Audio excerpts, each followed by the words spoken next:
It's been a whirlwind the last 45 days, and really just super appreciative of our staff. First, attacking the retention of our players, and then attacking the portal, right? There was a 2-week period there where we had 45 official visits, and it was about finding the right fits. And I thought our staff did a great job, and our players being a part of that as well. Did an unbelievable job of hosting those guys, communicating with those guys, excited about the future of WSU football. And then we had a 2-week period where we got within our recruiting areas. And for us, we want to make sure we're not flying over anyone. And it starts in the state of Washington, right, Oregon, Idaho, and embracing the Pac-12 footprint. And I thought we had a good start to that from a recruiting standpoint.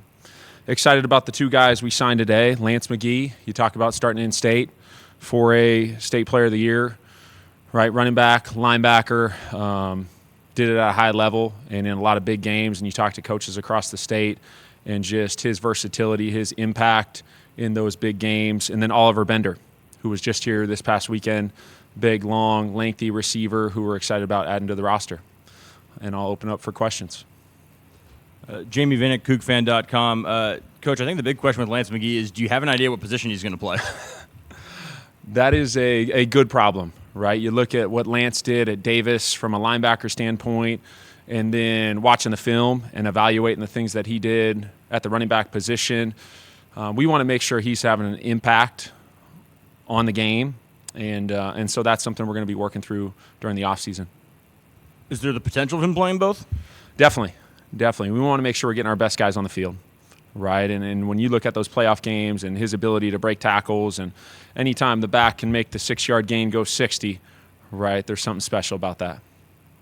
And with Oliver, it looked like he got a couple offers here kind of late in the process, but a lot of his offers were from a couple of years ago. Just what was kind of his recruiting process like, and how did you guys kind of identify him here late and find a guy with that kind of size? Yeah, we wanted to get longer and add some length to the receiver room, right? When you're adding to a receiver room, it's really building a basketball team. And so you want to make sure you have different shapes and sizes and speed and length and guys with different strengths. And so Coach Sage, being at Toledo the last couple of years, right, had some experience and relationship there and had a ton of confidence in him in terms of building that room. So he had a visit there, and then we got Oliver over here and made sure it was a great fit for everyone. Sam Taylor, Lewiston Tribune. When it comes to just the process of these last 8 or so weeks, just what has been your approach to both retaining your roster and identifying new guys and transfers that you want to bring into your program? Yeah, it really starts with developing relationships, and that was something right away, right? We had a team meeting there on the Monday I got in. Tuesday through Thursday, it was about creating those relationships and meeting the players where they're at. So we had meetings from 2 to 7 there Tuesday, Wednesday, Thursday, and then traveling with the team to the bowl game. It did me no good sitting in the office here in Pullman and being around our players and meeting their parents and making sure, again, they knew from where we were going on offense, defense, special teams, having a good understanding of who the coaching staff was going to be, because they were going to go on break there for 3 games, and wanted to make sure we had a good nucleus set there after the bowl game. And then it was about building the staff and making sure we're finding the right fits in the portal. And that really started up front, right, in terms of the retention piece, right, the offensive line, and then adding to the defensive line. Kind of had to revamp the receiver room there. And I thought, our staff's got a ton of relationships in some different areas in the country, and that was a huge benefit for us as we added to the portal. When you look at that staff, obviously Matt Miller, a guy you're familiar with at OC, and then Trent Bray at DC, what was the process of identifying those 2 guys as your coordinators? Yeah, I'll start on defense. So you look at Oregon State, Jonathan Smith, huge mentor of mine, and that's really when they took a huge jump as a program, in my opinion, when they made that change on the defensive side of the ball and the impact that Coach Bray had. I was the offensive coordinator at Fresno State in 22. We competed against Oregon State there, and it was a challenge. They were really attacking, 3rd downs. They were giving us a ton of issues, and so after that game, right, that's in the back of your mind. All right, we all progressed in coaching, and then this opportunity came up. Coach Bray came over to Boise, and we made sure it was a good fit for everyone. When you look at the offensive side of the ball, just Coach Miller and his obviously playing experience at a high level, and then just the people that he's been around from an offensive standpoint at Boise, variety of different offenses, coordinators, different strengths in terms of throwing the ball, running the ball, right, Ashton Genty. And then he had that experience there at Montana State that they did a great job on offense. Andrew Quinn, Creme 2 in Spokane. Coach, can you talk a little bit about your new look quarterback room and, bringing Julian back and Owen back, but also adding Caden and what you've kind of took away from his game last year that you really liked? Yeah, you look at first Caden Pinnick, the impact that he had there as a freshman at UC Davis. I think Tim Plow does a very, very good job in terms of designing and calling offensive football. And so right away, right when Caden went into the portal, you're evaluating the film and you see his versatility, obviously being able to throw the ball and make a variety of throws, and as well as extending plays, and every once in a while being a +1 guy from a run standpoint. Julian Duggar and his progression as a quarterback, you saw it firsthand there at the end of the bowl game, and his ability to make plays with the ball in his hand. He's going to continue to progress as a thrower of the football.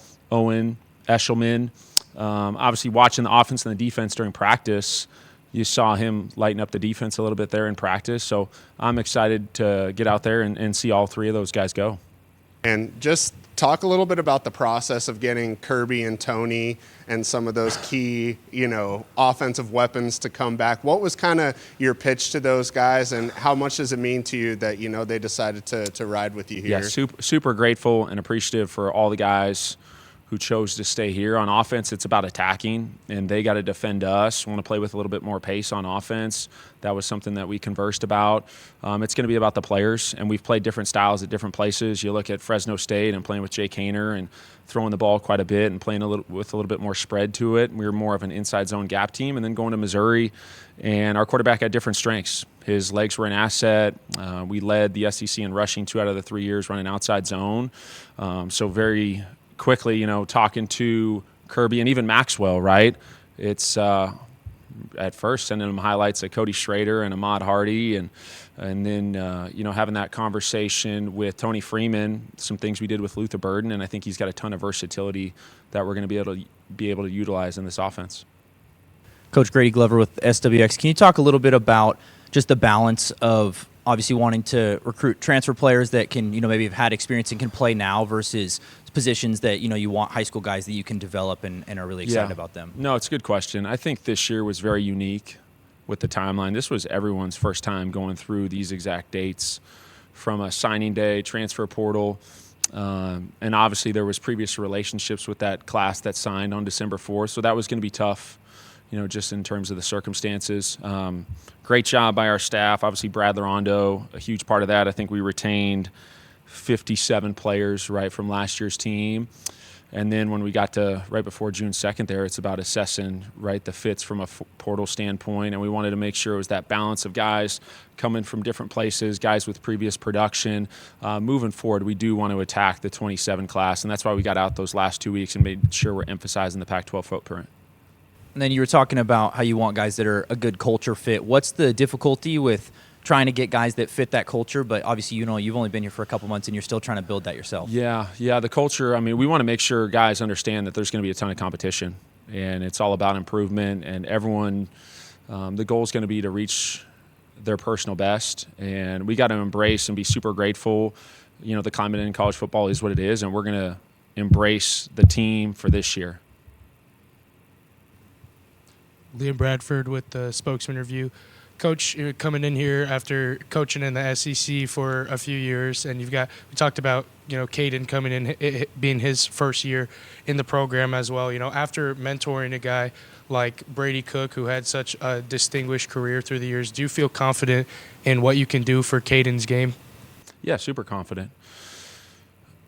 The best thing for me was going from Fresno State in 2022, where Jay Kaner had some previous coordinators as well. We were in the upper level in terms of pass games, right, in that conference in college football, and then going to Missouri in 23. And at first, I was installing some of the same pass concepts. And the quarterback, Brady Cook at the time, I appreciate the credit out of him. He came over to me and was like, "Hey, Coach, I don't like this pass concept," right? And I got to drop my ego, and it's about the quarterback, right, and what he's comfortable with, because he's got to make the throws in front of 40, 50, 60, 70,000 people. And so this whole thing, offense, defense, and special teams, it's going to be super collaborative, and it's about the players because they have to be comfortable with what we're doing. How do you see Caden's mobility impacting the offense? definitely a bonus, right? Whether it's, specific situations, whether it's third medium, third and short, red zone, as well as, times where, you're +1 in terms of the matchups that and the team you're playing from a defensive standpoint. Abe Daniel with the Murrow News 8 and the Daily Evergreen. You mentioned linemen on offense and defense. What do you look for in the trenches to really be able to dominate? Yeah, it starts with a mindset, right? And then, there was that balance in the portal in terms of production. Athleticism is very important, right? I mentioned outside zone was something that we did at a high level at Missouri. And then on defense, it's all about confusion, hitting, harassing the quarterback, and we got to be able to rush the passer, right? And that's where the portal, you look at Linus Zunk coming from Vandy, obviously Matthias, and then Etowah from Arizona. All three of those guys we feel like are going to be able to do that. Lastly, WSU is a name brand school, but what's your pitch to guys in the transfer portal from, the SEC or some of the other big conferences to get them to want to come to Pullman? Yeah, we all got a very short window of maximizing this collegiate experience, and I wanted guys to make sure and understand there's the ability to come in right away here and make an impact, obviously personally, offensively, defensively, and then as a team, and compete for a Pac-12 championship. With the transfer class, it seems like you've got a mix of guys who, similar to that, were at a Power 4 school, maybe sitting, several rings down on the depth chart, and other guys who had lots of experience.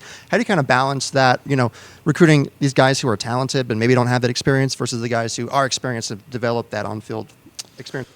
Yeah, that's definitely a balance. It comes back to trust, and coaches maybe you trust at different schools, having conversation. Obviously, there's practice film that you're being provided from those players. And there's a lot of collaboration, right, in terms of our staff and myself, offense, defense.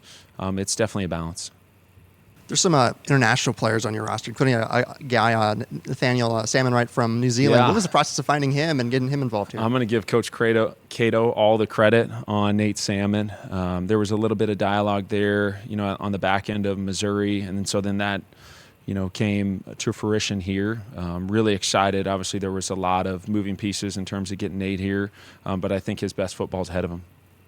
And then with the obviously fans aren't maybe used to this kind of level of retention. When it comes to the resources that are behind this from the collective, from the school, I guess what kind of financial details can you reveal, and what's this process been like to fund this roster? I would say just super appreciative of everyone being on the same page and understanding what it's going to take. And that starts with our school leadership and President Cantwell and John Harlow and their direction for football moving forward. The Cougar Collective, Brad Larondo, our recruiting staff, our staff understanding in terms of just the needs that we needed from a portal standpoint, everyone working together to make that come to fruition. The offensive line, I think, stands out in the fact that you pretty much brought back 5 guys who started last year. You had two bodies, one with experience, one with upside. What was the process of getting all those guys back, and just what do you think that can do for the continuity of the offense, having the big guys up front and them knowing each other? Yeah, definitely was a process. I'll be the first to say that. We can drop all the plays we want on offense. If we can't run the football or protect the quarterback, right, there's going to be some issues. So wanted to make sure that was our priority right away. Mentioned we had the team meeting on Monday. Tuesday I was meeting with those guys. We traveled to the bowl game there on Friday.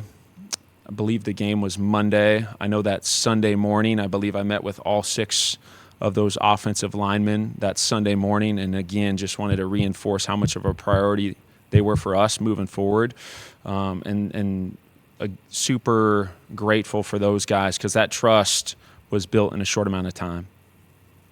And DJ Warner, I want to ask about him. At his previous stops, kind of specialized in pass rushing. I think he had 18 pressures last year.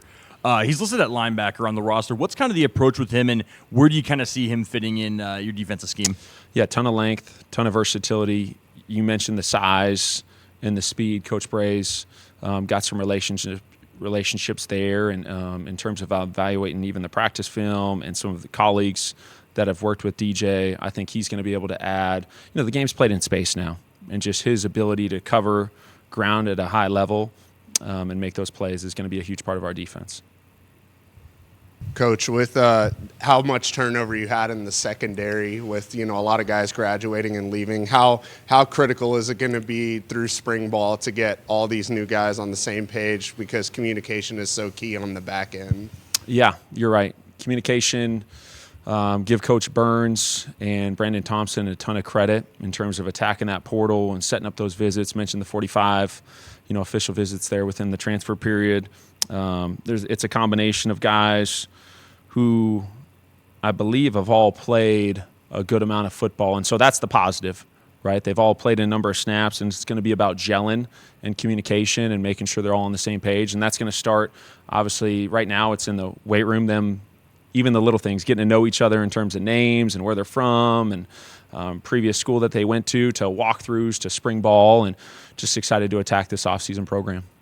Just for you, as you take a step back now and look at what a crazy, month and a half, 2 months this has been, what has that adjustment been like for you running a program for the first time, and what is maybe your main takeaway from this experience so far? Take it one day at a time, right?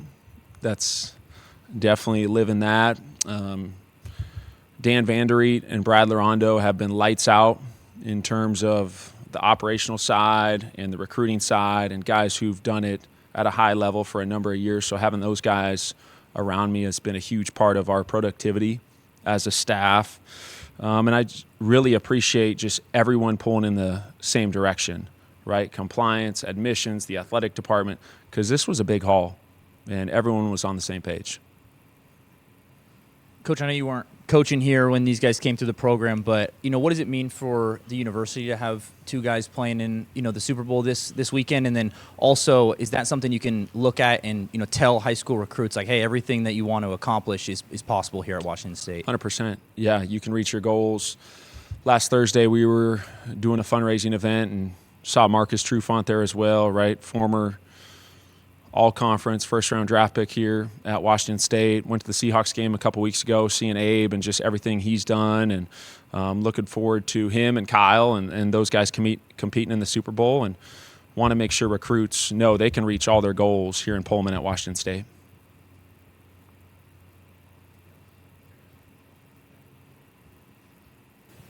Liam Bradford with the Spokesman. Coach, just going off of that, talking about the Super Bowl, do you have a prediction for us? No predictions. I'm leaning towards the home team. Obviously, we went to a playoff game there a couple weeks ago. It was a great environment, and that's what we got to make, right? Come to life here this fall at Gisa Field, right? Bring a friend. We got to get this place rocking. Winter months, obviously you're focused on strength and conditioning, but this is also these guys' first chances to interact with each other. What's your approach to, you talked about, just kind of exchanging the basic information, but what's your approach to building that connection and that culture among your guys? Yeah, it starts in the weight room. Coach Hardman, with our staff being on the road, right, he's been spending a lot of time with our guys, Coach Hardman and his staff in the weight room, and attacking that. And then all the Wednesdays here over the next couple of weeks, we're having meetings talking about, right, building our elite edge and energy details, grit, emotional consistency. And then it's about enjoying each other's company and enjoying the journey outside of football, right? So on February 14th, we're gonna head over, check out the Spokane Chiefs game as a team, and so we're gonna have a number of those opportunities throughout the offseason where we got to get outside of the building and get to know our teammates, players, and coaches.